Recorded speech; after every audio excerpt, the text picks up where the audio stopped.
Hello and welcome. My name is Sara, and this is Sara's Abstract Expressions. I encourage you to stick around and see what I do. If you like my art and like what I'm about, please consider subscribing. Make sure to hit the like button if you also like what I do. Also, don't be afraid to say hello or ask any questions you may have in the comments section. I always reply to all of you personally and really love all the positivity you guys bring. This is the first video in a two-part series. Today I'm going to be showing you the white sandwich pour, and we'll be showing you a black sandwich pour which will come out on Saturday, and that will be like the second and final part. I chose to do the white first as it's a brighter color. Remember, I do use this to help fight my depression and anxiety. See, already stumbling over my words. Thanks, anxiety. The paints I used were yellow, titanium white, ultramarine blue, and pink in a brand called Riotech, which is a Canadian brand, I believe, like local brand. I also used Folk Art 14 karat gold. I'm not sponsored by any of these brands, it's just the colors and the paints I used. I also did this on a 12 by 16 inch canvas. To get the light blue, I mixed my titanium white and ultramarine blue to get the color I wanted, and then, well, did the rest of it. How I mix my paints will be linked at the end of the video. I made sure not to do anything too crazy while mixing the colors, as I wanted to do the same order later for the black pour, but because I have a memory of a goldfish, I still had to watch the playback, and when I was done, I still had to write it down. Long and short of it, it's just go me. I have no memory. After pouring the colored paints into the white base layer, I covered the colored paints with white to create that sandwich. I was going to do a flip cup, but I changed my mind last minute. The fun of it is you can do whatever you want, and that's the fun of it. Like, seriously, you can be your own creative free will at that point. Do what you will. I accidentally poured really fast closest to me, so I ended up with some big gaps of bare canvas near the top. Well, top to me, bottom to you guys. I added some white paint on the outside of my pour blob, if you would. I used my fingers to get close without fear of messing it up too much.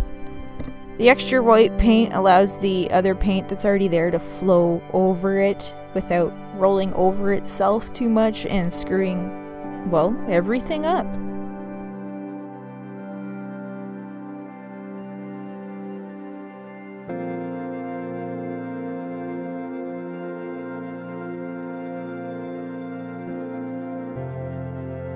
I'm sorry about what's going on upstairs. If you can hear it, I don't know. I'm getting the edges and corners a lot better because they soak up a lot of paint because of how the canvas is folded around the frame thingy, wind frame thingy. I don't stretch my own canvases. I have them pre-stretched and I buy them from Michael's. Once that was done, I started tilting to get a lot of the extra paint off.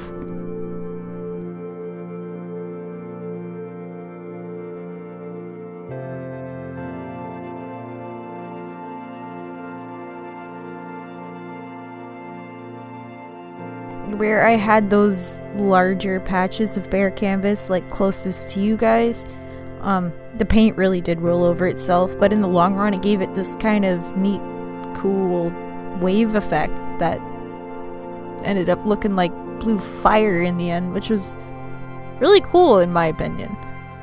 I added a bunch of silicone to the colored paints this time, and this created some huge cells. I'm so happy I finally managed to get really big cells. It's like one of the goals I've been trying to get with this and just haven't been able to manage until, well, this time. While turning the canvas to show you what I was doing, I whited my exterior sweater, so I had to ditch it, and that's why I just ended up in the black sweater.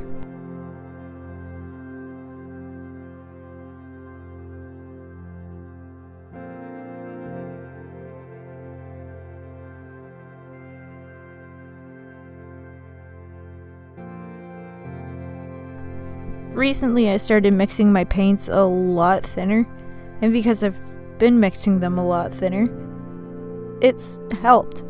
a lot with the flowing process, I find. I'm not having to tilt it as crazily. My tilting has gotten a lot better, I must admit.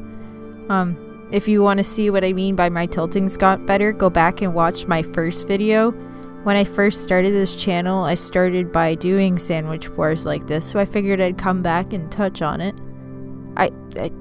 It's one of the coolest techniques I think I've found by far, and I absolutely love doing them because they come out so cool every time. The wave effect that ended up on my canvas was because the paint started rolling over itself in a few bare spots that I had left that I didn't have paint on the I didn't put paint on the inside of it like I probably should have. It would have made it a lot easier. Anyways, lesson learned.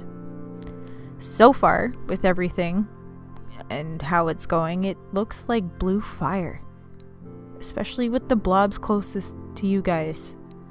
I'll turn it around so you can get the full effect and see what I see in it, hopefully. What do you see anyways? Let me know in the comments below.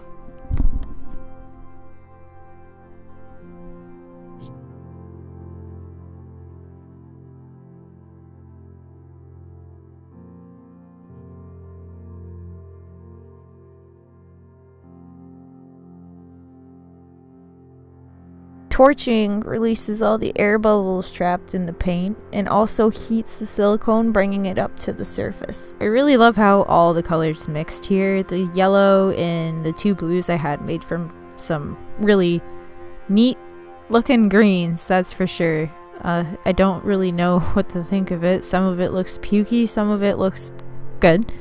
The gold accents made the painting so much better. I don't think it would have been the same without the gold, and I'm really happy I added it. I'm really happy with this end result. Just ecstatic. Let me know what you think and what your predictions are for the black sandwich pour in the comment. Like this video if you liked how it turned out. I love how this turned out. If you want, please check out my Patreon and PayPal donate, as this is a good way to support me, as I don't make anything from YouTube right now. All these links are in my channel banner, along with my social media links. Follow me? There? Please? I have like no followers on Twitter, it's pretty sad. Also, if you like this, you'll probably like my other videos. So I'll also have another playlist linked at the end of the video that has like all my videos. Share with everyone you know. Subscribe if you haven't already. Hit the bell so you know when the next video will be released, and I will see you next time.